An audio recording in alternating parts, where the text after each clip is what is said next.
What's up, people da internet? Seja bem-vindo a mais um vídeo aqui neste canal. Pra quem não me conhece, eu sou o Gringo do Interior e eu posto vídeos semanalmente aqui neste canal. E hoje estou dando meio que o final da série Dicas de Inglês. Já teve a parte 1, a parte 2, o link delas estarão na descrição. Então não deixe de assistir esse vídeo. E hoje vamos continuar para a parte 3, que é para experts. Então é para as pessoas que estão aí fazendo inglês há mais de 5, 6 anos cursando inglês. Mas aí eu parei pra pensar, mano, eu vou fazer esse vídeo um pouco diferente. Porque se a pessoa está aqui nesse vídeo falando que sim, gringo, eu faço 6 anos de inglês, eu já tenho inglês desenvolvido, eu sou o melhor da minha sala. Parabéns!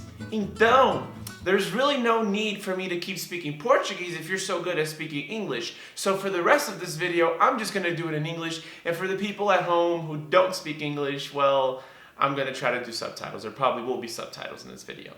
Let's go. Alright, so let's get started with tip number 1. Now, this tip is pretty simple. There's no trick to it, guys. Practice makes perfect. You need to practice. Like I've been hammering into your head, you're trying to learn a language that doesn't belong to you. And since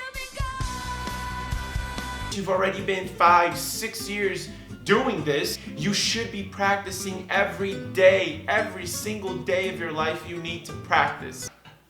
Mas gringo, sabe, eu tento tanto praticar, mas eu não tenho ninguém que fala comigo, não tem pessoas, as pessoas ao meu redor não me enxergam, sabe? Okay, calm down, baby, daddy's here.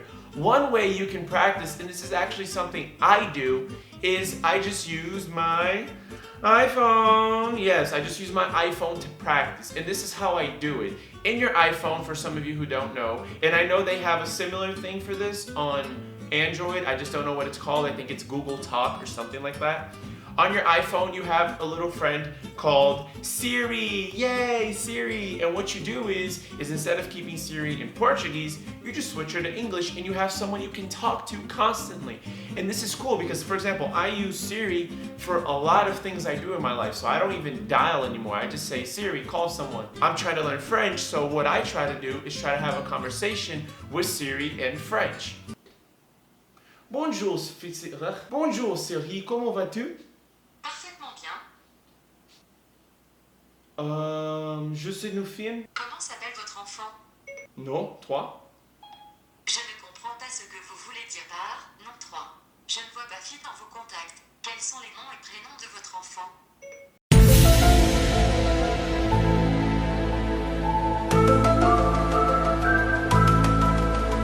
Sorry. Like I said, guys, I'm still learning, but it's seriously a really cool way for you to practice your English wherever you are. Tip number 2 here is simple. Your goal at this point should be to reach fluency, and there's a huge difference between fluency and memorizing, because when you're fluent, for example, you're listening to me right now. If you're having to constantly retranslate what I'm saying into Portuguese to understand, I'm sorry, you're not fluent. Fluency is when the language is so a part of you and you have so much knowledge because you practice, like in tip number 1, that you no longer need to stop. It becomes second nature to you. That's when you truly reached fluency with the language. Because guys, I'm tired of seeing this here in Brazil. Porque na verdade eu tenho muito tempo de inglês, eu sou muito fluente na língua, sabe? Nossa, sério? Você conversa comigo? Yes, bro. So when did you start, studying English? I have 20 years.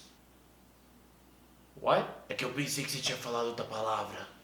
Guys, you can't memorize yourself into fluency. Practice, practice, practice. And I've actually written down a couple of tips for you guys how to improve your fluency. So bonus tip number 1. What you need to start doing is sharing your knowledge with other people, whether they're in a level beneath you or above you. You constantly need to be sharing this knowledge you've gained over the past 5 or 6 years, to be sharing it with people, teaching people, or learning. This process of sharing information is probably one of the most important processes, I got that one wrong, in learning something new, because you're teaching and you're learning and you're gaining and you're giving. So honestly, this is a very important thing for you to do here in Brazil to begin to be fluent. Tip number 2 is bringing the culture you're learning. Guys, I've been hammering this since the beginning of this series. English is more than a language. English is a culture, history, food, sports, and you need to be taking all of the above and bringing it into your day-to-day life. Which will lead me to bonus tip number 3 is when you have all of this, you have sharing and gaining information, you have a new culture you're interested in, this should be changing your life. By now, you should be looking at life in a very different way, and this all leads to tip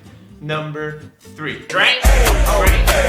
And tip number 3 is, again, simple. I'm sorry, I'm killing simple here. Travel. You need to go where you wanna learn, where you're studying. If you're studying English, go to the United States. Studying French, go to a French country. Whatever, you need to travel. And I know you're looking at me like, oh my God, it's so expensive. Oh my God, it's so hard to do. Those are 2 excuses that I don't accept. Because like everything else in life, if we plan and sacrifice, we can travel. Vou voltar pro português rapidinho. Gente, o impacto de viajar, eu posso falar por experiência, cara. Como vocês sabem, eu não cresci aqui no Brasil, eu simplesmente nasci, 7 anos, fui embora e nem sabia falar a língua direito. Cheguei nos Estados Unidos, fui criado lá, minha cultura é americana. Quando eu voltei pro Brasil, cara, o choque cultural que eu tive, eu sinto até hoje, todo dia, constantemente. É algo que, assim, me surpreende ainda. Com a forma nova que eu aprendi de ver a vida, de comer, forma nova de ler, forma nova de comunicar com as pessoas, forma nova que as pessoas se tratam uma ou outra aqui no Brasil. Isso é algo que,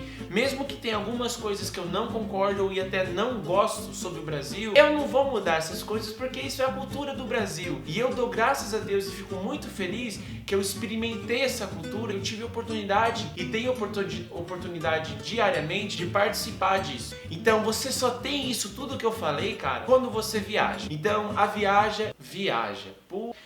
Quando você viaja, tá certo o que eu tô falando. Quando você viaja, você tem essa experiência que eu falei, cara. Então vale muito a pena. Agora vamos voltar pro inglês. And that's exactly what I'm talking about, guys. Seeing new things. Seeing how a country or how people walk on the street. You will be so impacted by traveling when you're studying a new language that the culture you've read on your books and you watched on television come off the page. Those TV programs you watch, they come to life, and you're gonna be involved in so many ways when you're traveling to learn a new language. And these, again, are the bonus tips I'm gonna give you when traveling, because I'm not telling you to travel as a tourist. I'm telling you to travel as someone who wants to gain information, and there's a big difference. So bonus tip number 1. This should be obvious, but it's really not. If you're traveling to find new knowledge and to learn a new language, stay away from Brazilian people. Nothing against Brazilian people, guys, come on. But if you already know Portuguese, you don't need to be hanging out with Portuguese people who speak Portuguese. I know, oh my God, I'm in a new country, I'm scared, and I'm not saying you shouldn't have Brazilian friends while you're in a different country, but you have to find new people. You have to be in contact with local people from that place. So try to stay away from Brazilians. I know it's hard because Brazilians are like cockroaches, they're everywhere. But stay away for as long as you can. Bonus tip number 2 is don't do anything like you would in your own country, Brazil in this case. If you're in London, dress how people in London dress. If you're in California, dress how they dress. Eat how they eat. Walk how they walk. Now walk it out. Now walk it out. Now walk it out. Now walk it out. Speak how they speak. Forget that you're Brazilian, because you want to constantly be involved with the local people where you're going to, again, just extract that knowledge from them. So you as yourself can change and grow and develop your fluency. Bonus tip number 3 is after you gain all that knowledge, bring that back to Brazil. Maybe you learned something new in England, you think it would work here in Brazil. Maybe there could be a job opportunity or a startup company. I don't know. Bring something back with you. Not just memorabilia. Bring back things that are in here. Wow, God. I'm really poetic today. And that's all, folks. Muito obrigado. Espero que vocês gostaram desse vídeo meio diferente que eu fiz em inglês. Eu fiz realmente para ajudar vocês. Se vocês querem mais vídeos desse jeito eu falando inglês, pode me falar, deixa nos comentários, dá curtida, porque eu prefiro fazer assim, na verdade.